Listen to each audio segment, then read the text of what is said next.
Loyiha Milliy bank hamkorligida Xorazm viloyati Hazorasp tumani Bo'ston mufiyi 569-sonli konturda amalga oshirilmoqda. Bu yerda sholi ekilgan maydon hajmi 10 gektar, uzunligi 400 metr, bo'yiga 250 metr hisoblanadi.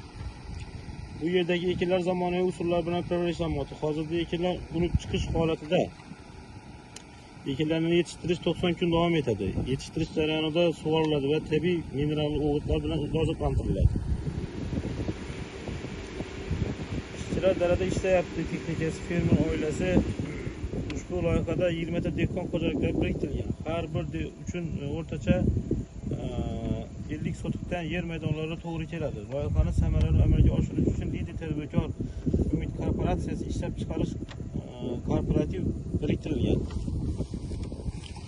Ushbu loyiha bo'yicha har bir gektardan 6 tonna, jami 60 tonna hosil olish rejalashtirilgan. Mazkur ekin yig'ishtirib olingandan so'ng ikkinchi ekinga ham yuqori daromadli ekin turini ekish orqali yer egalarining daromadlarini yanada oshirib boriladi.